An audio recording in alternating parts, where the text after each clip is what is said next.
Kaya nais ko pong i-acknowledge po at pasalamatan po ang buhay po ng ating daddy at mommy na nag-allow, amen, na magpahiram po ng kanilang pulpito upang ipangaral ang salita ng Panginoon. Palakpakan naman po natin si Lord sa kanilang mga buhay. Kung merong deserve talaga na irespeto, mahalin, igalang, yun po yung ating mga magulang sa Panginoon. At syempre, ang Diyos, ang hari ng mga hari at Panginoon ng mga Panginoon. Amen! Handa na po ba tayo sa salita ng Diyos? Naniniwala ka ba? Yun muna, naniniwala ka ba? Naniniwala ka ba? Kasi without faith, it is impossible to please God. Amen?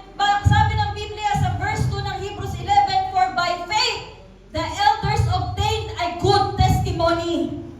Gusto mo ba ng good testimony sa umagang ito? Makamtan mo ang bago at magandang patotoo galing sa Panginoon. Manampalataya ka. Amen. Kaya basahin po natin ang mensahe ni Lord sa libro ng Salmo, chapter 24, verse 1 to 6. Babasahin ko po muna sa Tagalog, Salmo 24, verse 1 to 6. "Ang buong daigdig at ang lahat ng naroon, ang may-ari si Yahweh na ating Panginoon. Itinayo niya ang daigdig sa ibabaw ng karagatan. Inilagay ang pundasyon sa mga tubig sa kalaliman." Amen. "Sa burol ni Yahweh, sinong nararapat umahon?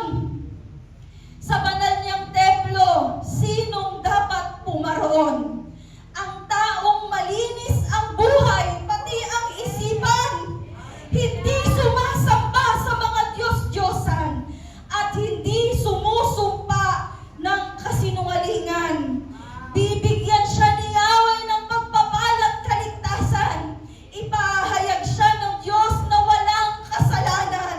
Verse 6, "Ganoon ang mga taong lumalapit sa Diyos, silang dumudulog sa Diyos ni Jacob." Amen. At basahin po natin sa English, "The earth is the Lord's and everything in it, the world and all who live in it. For He founded it on the seas and established it on the waters. Who may ascend the mountain of the Lord?" Sabay-sabay po natin sabihin, who? May ascend the mountain of the Lord. Sa NIV po tayo, NIV. "Who may ascend the mountain of the Lord? Who may stand in His holy place? The one who has clean hands and a pure heart, who does not trust in an idol or swear by a false god. They will receive blessing from the Lord and vindication." Amen. Everybody say vindication. Pag sinabing vindication, pagpapawalang sala. Vindication from God their Savior. "Such is the generation of those who seek Him, who seek your face, God of Jacob." Palakpakan natin ang Panginoon sa pagbabasa ng kanyang mga salita.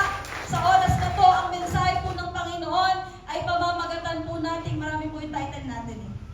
Pamamagatan po natin, "Go deeper, climb higher, press in further, hold nothing back." Ulitin ko yung title natin.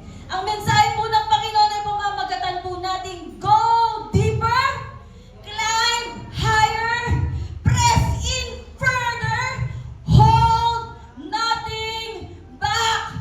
Sabihin mo sa katabi mo, hold nothing back. Alam niyo po, binalik po ako ng Panginoon sa challenge na ito, yung pinaka-last po na title. Amen. Nagtatanong ako sa Panginoon ng message. At yun yung paulit-ulit na sinasabi ng Lord. Amen. Sa atin kagabi. Amen. At ito yung challenge na narinig ko sa Panginoon January pa lang. Yung word na hold nothing back. Wala kang ititira. Ibigay mo lahat sa Panginoon. Isuko mo lahat sa Diyos. God is calling us deeper, higher, further. Because God is about to increase our life. Amen. God is about to increase our life. That's why the church is experiencing series of refinement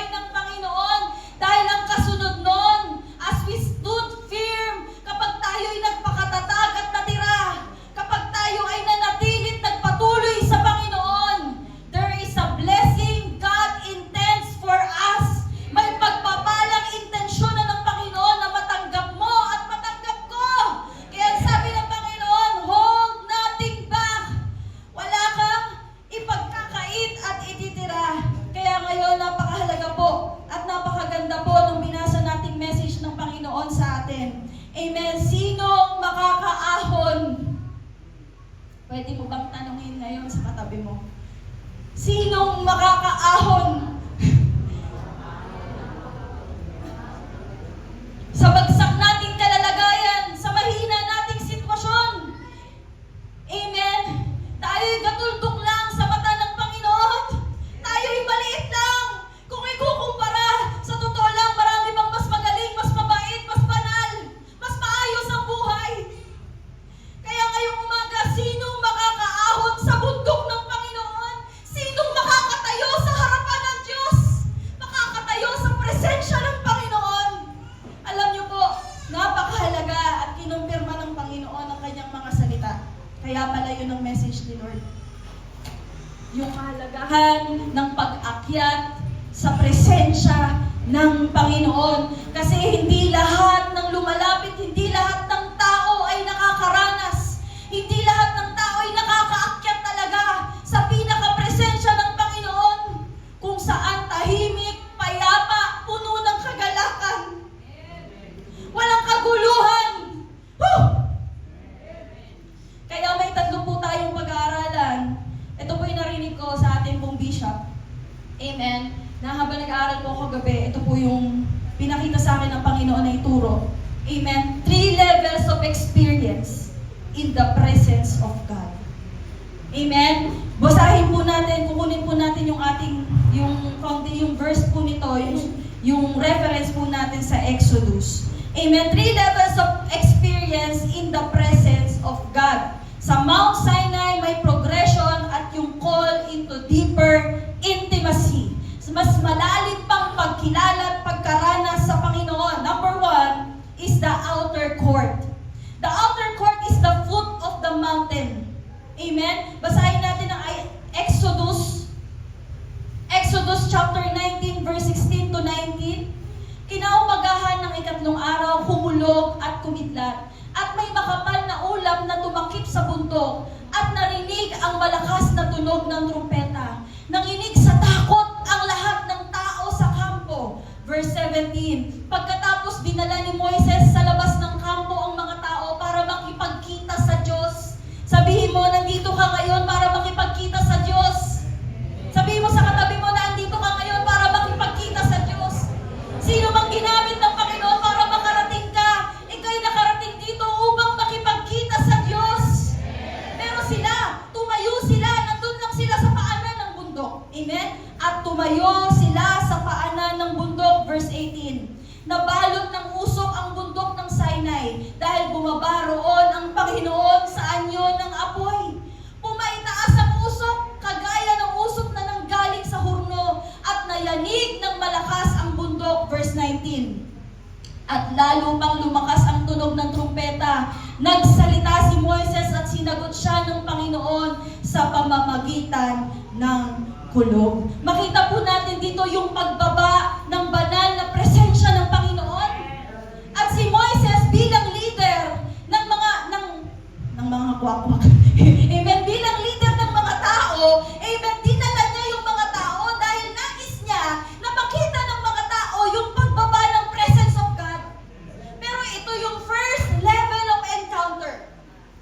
Ito yung pinakamababang level ng pagka-encounter ng isang tao sa Diyos, na siya yung nasa pinakamalayo at nasa paanan ng bundok. Amen. Ito ang mga Kristiyanong present tuwing Sunday, pero walang intimacy kay Lord. Nakikita natin nagkuhulugan, nagkikidlatan, bumababa ang presensya ni Lord, nagkakapuspusan ng buong church, nagtatalunan sa pagpupuri, kumakanta, nagwa-worship. Woo! Hallelujah! Nagsisigawan ng hallelujah, pero ikaw nakatingin lang, ano nangyayari sa kanila? Amen? Present tuwing Sunday, pero walang intimacy kay Lord. Ano ba? Mahilig sa mga powerful preaching, pero ayaw magbago. Excited na excited tayo sa mga kung ano-anong mga pangangaral, pero ayaw magbago. Sabi mo sa katabi mo, ikaw ba yun? Tamaan, huwag magalit. Amen. Ayaw magbago. Ano ba? Dikit lagi sa mga pastor. Pero sa presensya ng Diyos ay malayo. Ito po yun, nasa foot of the mountain pa po tayo. Kapag si pastor lang ang lagi natin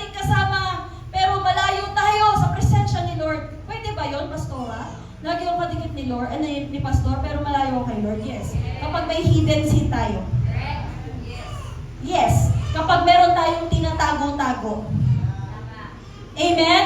Hallelujah! Ano pa? Sila yung mga Kristiyanong gusto ng motivation, pero hindi hinahanap ang transformation. Nandito ako sa church ngayon para lumakas, hindi para magbago. Pwede po ba yun? Pwede mangyari yun. Lord, magsisimba muna ako, magbabawas ng kasalanan. Pero hindi natin inaasam sa Panginoon na ugatin. Amen? Alisin yung pinag-uugatan kung bakit tayo nagkakasala. Gusto ng motivation pero ayaw ng transformation. Hello? Ano pa? Sabi nga po, ang panalangin ng mga nasa outer court ngayong umaga, kung tayo ay nasa foot of the mountain pa, amen, nakikibalita lang tayo, nakikita lang natin na kumikilos si Lord, pero hindi natin nararanasan. Ito ang maging panalangin natin sa Diyos. Lord, ayoko na sa paanan lang. Ayoko ng long distance relationship sa'yo. I want to know you face to face. Hallelujah! Maging panalangin natin ito sa Panginoon. Huwag tayong maging LDR kay Lord. Kailangan nating makipagkita ng mukhaan sa Panginoon. Kailangan nating maging handa na tumayo sa presensya ni Lord. Hallelujah! Pangalawa, the inner court. The inner court is the midpoint of the mountain. Ito yung kalahati. Nakaakyat na, pero nasa kalahati pa rin. Exodus chapter 24, verse 12 to 13. Sinabi ni Yahweh kay Moises, pumunta ka rito sa akin sa itaas ng bundok at maghintay.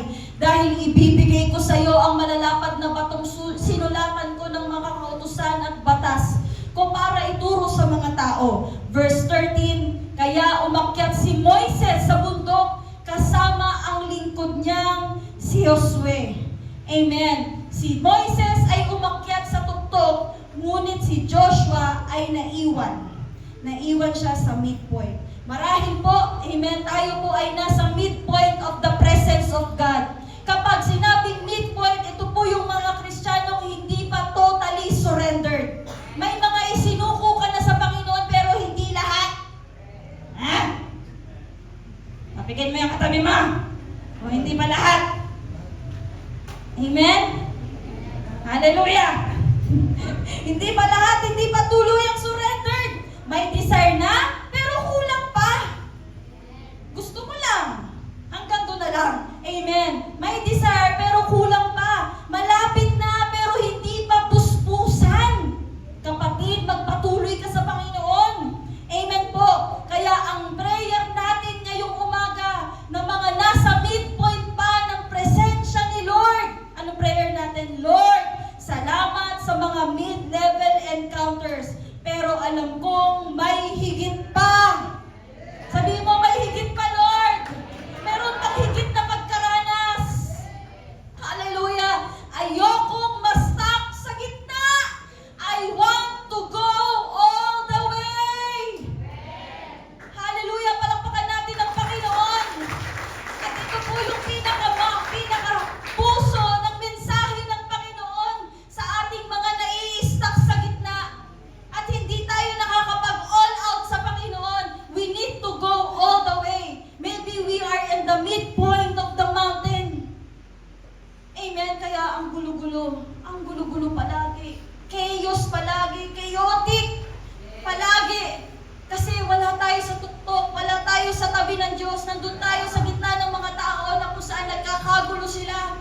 Amen. Do not be half surrendered.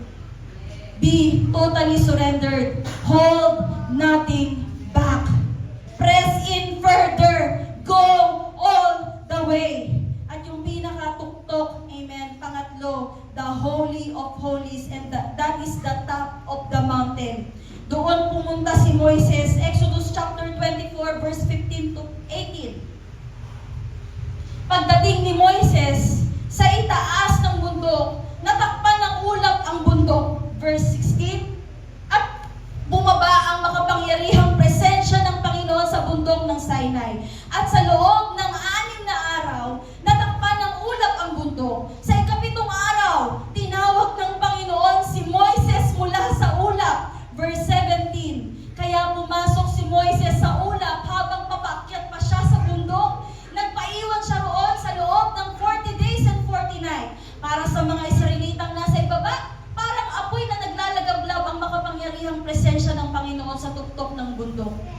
niyo po, yung isa nararanasan na niyang pumasok.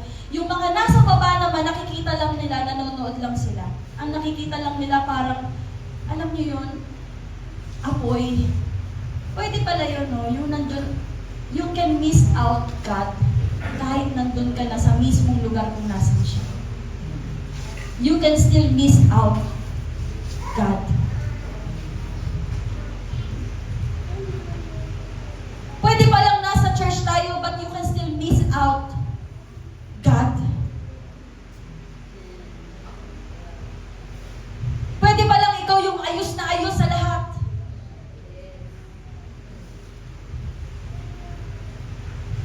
You have everything in your life. You have everything you want. Nakuha mo na lahat. But you miss out God. At nakakalungkot po yun. Kasi nandun na siya eh. Andun na yung may likha, may lalang ng buhay mo. But you still miss Him. You miss out His power. You miss out His presence. Hello? Pero si Moises, nandun siya sa pinakatuktok. Ano ang sinisignify nito?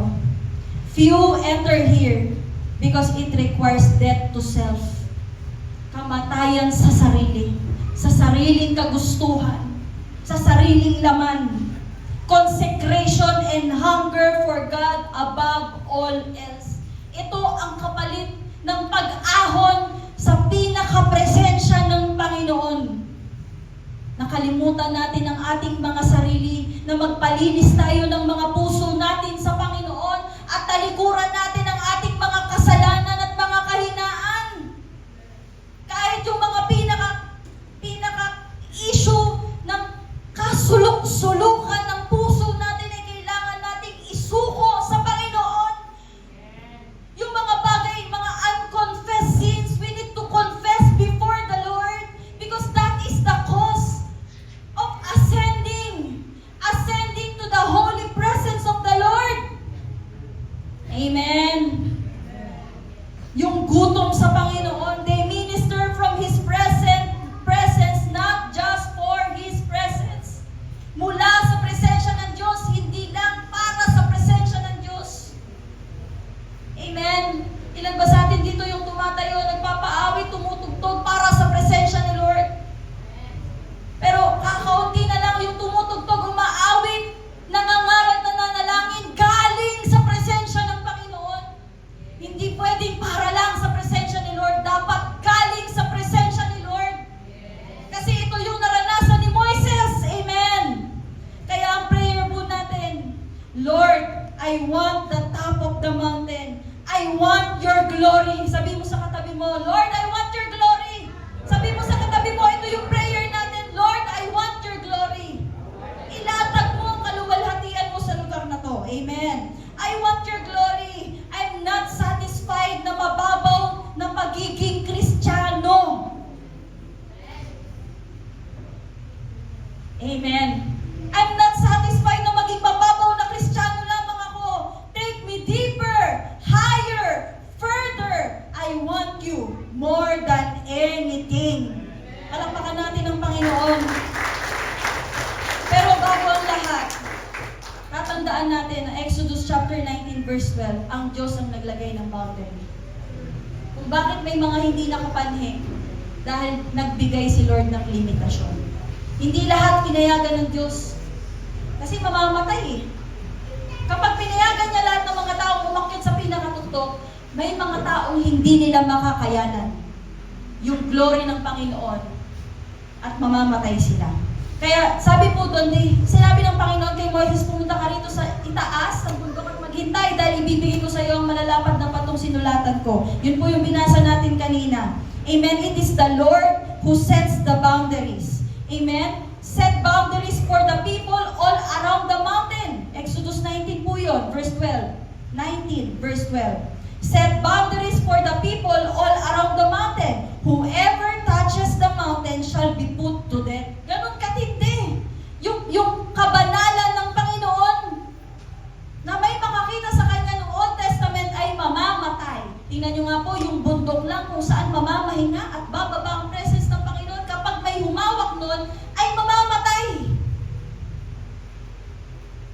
So yung boundary na yon na inilagay ng Panginoon kung bakit hindi lahat ay makakapanhik ay proteksyon ni Lord sa mga tao.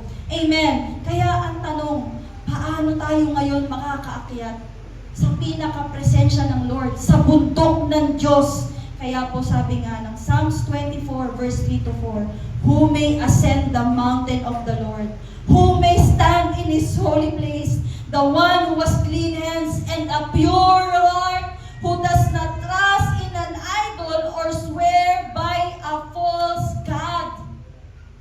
Amen. What is the divine requirement of God? Holiness. Everybody say, holiness. Because God is holy, we too must be holy.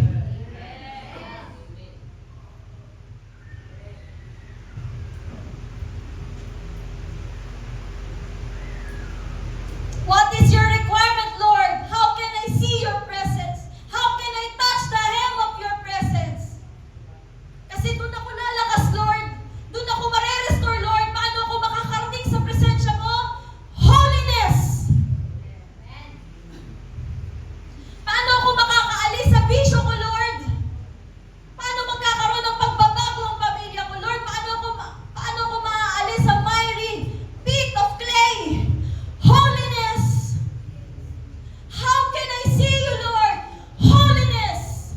For without holiness, no one can see God. How can I see you in my finances, Lord? Holiness! How can I see you in my relationship, in my family, Lord? Holiness! Paano kita makikita sa asawa ko, Lord? Matagal na kami nag-aaway. Holiness! Holiness! Holiness! How can I be restored, Lord? Holiness! To go up to the mountain, we need clean hands. Your actions must be righteous. Pure heart, your motives must be sincere and clean.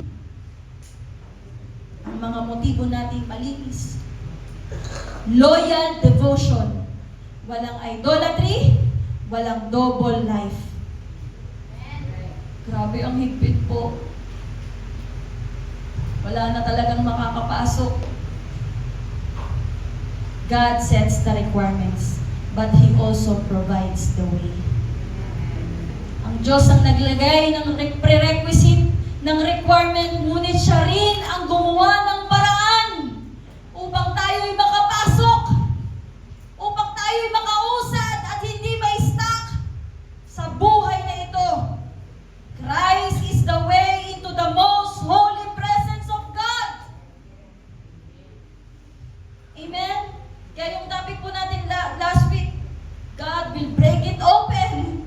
Bubuksan ni Lord ang mga pinto, ang mga lagusan kung saan papasok kanyang mga tao at magpupurit, maglilingkod ng malaya sa Kanya. May breakthrough kay Kristo. Sabihin mo sa katabi mo, may breakthrough kay Kristo. May breakthrough kay Kristo. Woo! Hallelujah! Kung naniniwala ka, sabihin mo nang may convincing sa'yo, may breakthrough kay Kristo. God is the way maker. Hallelujah! God will make a way, and God made a way. He is the way into the most holy place. Kaya sabi ng Hebrews chapter 10 verse 19 to 22, kaya mga kapatid, malaya na tayong makakapasok sa pinakabanal na lugar dahil sa dugo ni Jesus. Sa pamamagitan ng paghahandog ng kanyang katawan, binuksan niya para sa atin ang bago at nagbibigay buhay na daan patungo sa pinakabanal na lugar na nasa kabila ng tabing. At ang daang ito ang nagdadala sa atin sa buhay na walang hanggan. Verse 21, at dahil mayroon tayong dakilang punong pari na namamahala sa pamilya ng Diyos. Verse 22, lumapit tayo sa Kanya ng may tapat na puso. Ibig sabihin, kahit may Kristo, dapat tapat pa rin ang puso. Oo naman. Kaya nga mas lalo. Dahil may Kristo na tayo. Amen? Kaya nga mas lalo. Kasi may grace na. Kasi full grace na. Kaya dapat mas lalong may tapat na puso na. Dahil si Kristo nandyan na para sa atin. Yung mga bagay na hindi natin kaya, tutulungan tayo ni Lord. Woo! Dahil nilinis na ng dugo ni Jesus ang mga puso natin mula sa maruming pag-iisip at nahugasan na ang mga katawan natin ng malinis na tubig. Palakpakan natin ang Panginoon. Mga kapatid, ang Diyos ay laging naghahanap ng mga uhaw sa Kanya. Those who will go deeper, climb higher, press in further. Those who will hold nothing back. Hinahanap ng Diyos ang mga naghahanap sa Kanya. The hungry response of man is James chapter 4 verse 8. Draw near to God and He will draw near to you. Lumapit kayo sa Panginoon at lalapit din siya sa inyo. Kayong mga makasalanan, mamuhay kayo ng malinis. At kayong mga nagdadalawang isip, linisin nyo ang inyong puso. Amen. Ang parte natin bilang tao ay lumapit tayo sa Panginoon. Huwag na tayong mag-atubiling lumapit sa trono ng mahabaging Diyos. Amen. Kaya sabihin mo sa katabi mo, magpatuloy ka sa Panginoon. Mahal ka ng Diyos. Sabihin mo, mahal ka ng Diyos. Magpatuloy ka sa Panginoon. Pumasok tayo sa presensya, sa pinaka-presensya ng Panginoon. Kasi ino-honor ni Lord ang mga nagugutom sa Kanya. Ino-honor ng Diyos ang mga naghahanap sa Kanya. Amen. Hindi porke may boundary, wala na tayong access. Tama? Hindi porke naglagay si Lord ng limitasyon at boundary. Hindi porke naglagay ang Diyos ng hangganan ay wala na tayong access. Oo, may hangganan. Hindi lahat ay makakaranas ng matinding pagkilos ng Diyos, pero hindi ibig sabihin nun, hindi mo pwedeng maranasan. Totoo, hindi lahat maliligtas, pero hindi ibig sabihin nun, hindi pwedeng hindi ka maligtas. Pwede. May access na tayo. Pwede na tayong lumapit sa Panginoon. Pwede na nating maranasan ang kapangyarihan ni Lord. Pwede na nating matagpuan at makita ang Diyos. Sabihin mo nga sa katabi mo, gusto mo ba makita na si Lord ngayon? Amen. Hindi, tanungin mo lang, baka kasi gusto na niya. Sabi mo, gusto mo na ba makita si Lord ngayon? Mamadali ka ba? Ano, padala na kita doon. Amen. Gusto mo ba makita na si Lord? Siyempre, hindi pa yung mukhaan talaga. Pero kung gusto mo na. Amen. So, alam niyo po, ito yon. Yung makita ang Diyos, ibig sabihin, makita natin si Lord na kumikilos sa buhay natin. Maranasan natin. Amen. Maranasan natin yung pagkilos ni Lord. Kaya, sa New Covenant, binuksan ni Jesus ang daan. Pero tayo pa rin ang magdedesisyon kung aakyat tayo o hindi. Kaya maraming mga Kristiyano, they settle for less. Kristiyano na sila. Born again na sila. Ngunit, hindi nila nararanasan yung fullness of God. Uulitin ko po, maraming mga Kristiyano, they settle for less. Kristiyano na sila, born again na sila, pero hindi nila nararanasan yung fullness of God. Ano yung fullness of God? Yung mga signs and wonders. Yung extraordinary move. Yung mga miracles. Yung extraordinary blessing and provision. Amen? Nakakaawa. Nakakaawa. Kapag yung may access ka, pero di mo ginagamit. Kung baga meron kang card, may card ka na eh. May card ka na. Itatap mo na lang. Itatap mo na lang at bayad na lahat. May ticket ka na. Papasok ka na lang doon para mag-enjoy. Pero tinignan mo lang yung ticket. Ganda naman ang ticket ko. Ganda naman ang loob doon. Ganda ng ticket ko. Ganda to sa loob. Ang ganda ng ticket ko. Pero hindi mo ginagamit.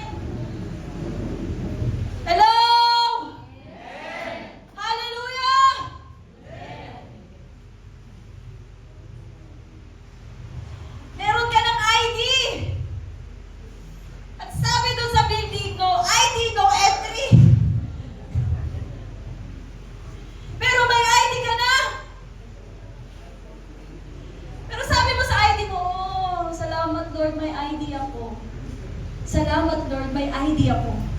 Parang ganun lang yun eh. Pero hindi ka pumapasok kung saan ka magiging eligible dapat. Eligible ka na dapat dun. May karapatan ka na dun. May tatanggapin ka dapat dun. May gagampanan ka dapat dun. Pero you are holding it back. You are cherishing the first step. You are staying in your comfort zone.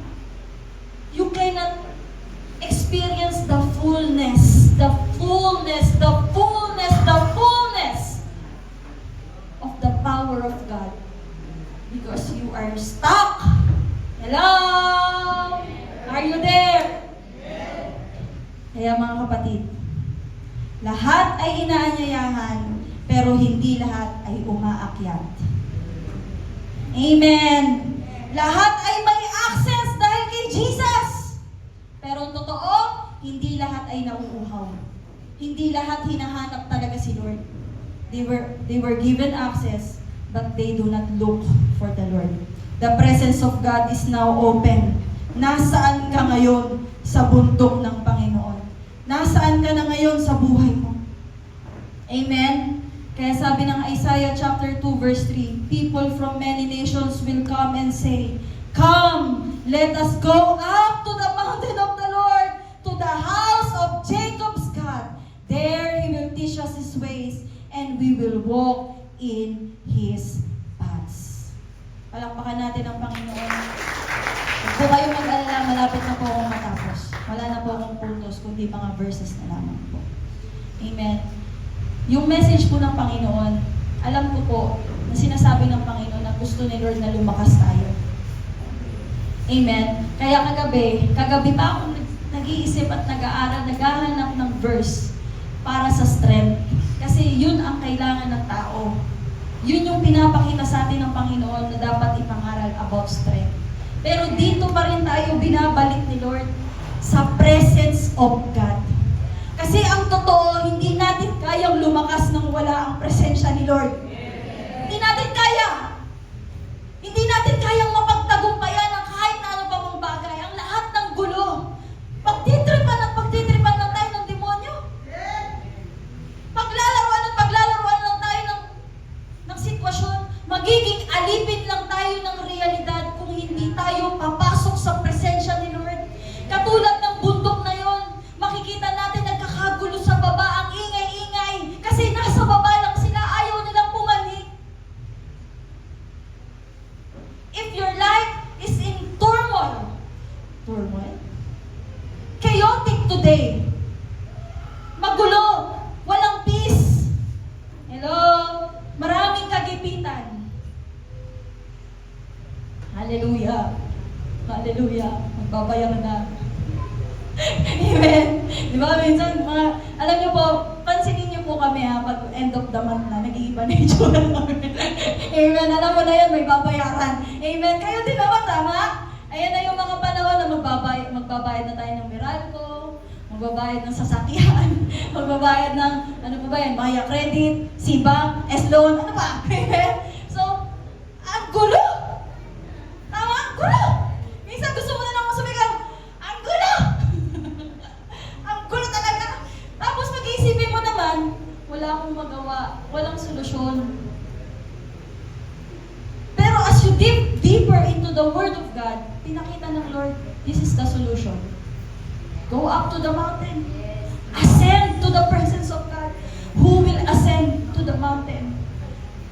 He who has clean hands and a pure heart, who does not lift his soul to an idol. Go up, ascend to the mountain of God. Hold nothing back. Hold nothing back. Huwag kang magpapapigil.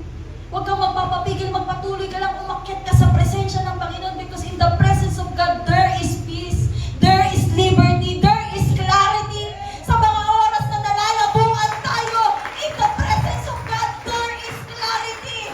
Sa mga oras na naguguluhan ang puso natin, naguguluhan tayo sa sitwasyon at sa nararamdaman natin,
enlarge your tent.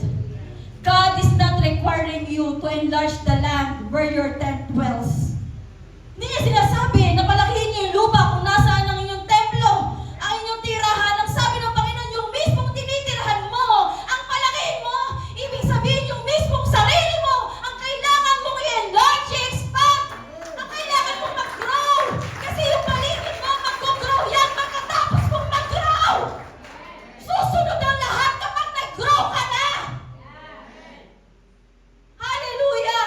Yung mga inaalala mo, kapag nag-grow ka, baka pag nagsubok ako ng ganito, pag nag-step out ako, baka pag sinubukan kong bumili ng sasakyan, baka wala akong pambayad, mag-grow ka na! Umalis ka sa comfort zone mo, kasi yung iniisip mo, susunod na lang yan!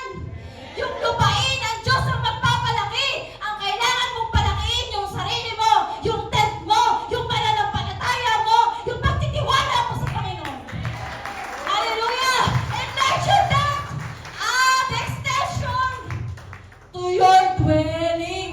Your dwelling. Yourself. Hold nothing back. Make the tent ropes longer and pegs. Alam niyo yung peg? Ganda ng peg. Alam niyo yung peg? Yun yung pangkalso. Tama? Sino nagpipitch ng tent? Wala na. Sino nagpipitch ng tent? May peg yun, di ba? Yung sinusuksok sa lupa para kahit humangin, hindi ahanginin yung tent. Ang sabi ni Lord, make it stronger. Make the peg stronger. Yung pundasyon mo. Yung pundasyon natin bilang Kristiyano. That's why we need to ascend in order to increase. We need to ascend to the mountain of God. We need the holy presence of God in order to enlarge. Because He makes the peg stronger. He makes the foundation stronger and firmer so we can stand in the days of trouble, in the days of tribulation. We shall stand firm and strong. Why do God requires the ropes to be longer? Because the tent is about to enlarge. So those who will hold the tent needs to be longer. Kailangan mo magdagdag ng allowance. Kasi tapos ng increase, may increase pa na may increase pa. Kaya may dagdag ka ng allowance. Kasi yung pagpapahaba ng rope ay pagpapakita na, Lord, hindi hanggang dito lang. Meron pa.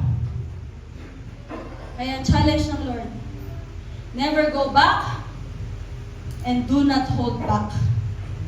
Si GCF JTG Church, never go back to your old self and do not hold back from the Lord. Wala tayong ibang lakas na aasahan kundi si Kristo Jesus.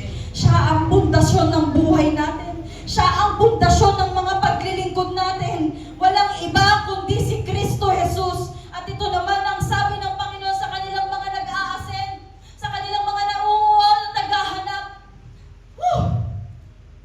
Isaiah chapter 40 verse 29 to 31, at dito po ako matatapos. He gives power to the faint. ESV. Sabay-sabay po natin basahin Isaiah 40 verse 29, 1, 2, 3. He gives power to the faint, and we who have not increase strength. Verse 30. Even youth shall faint and be weary, and young men shall fall exhausted. Verse 31. But they who wait for the Lord shall renew their strength. They shall mount up with wings like eagles. They shall run and not be weary. They shall walk and not faint. Palakpakan natin ang Panginoon. Diba minsan kaya nagbabasa tayo, parang pagod na tayo. We need the holies of holy presence of God. Sabi ng Lord, babasahin ko po sa inyo. He gives power to the faint. I am calling those who are faint in spirit. God will give you power. And to him who has no might, I am calling on those who has no might in spirit. To him who has no might, he increases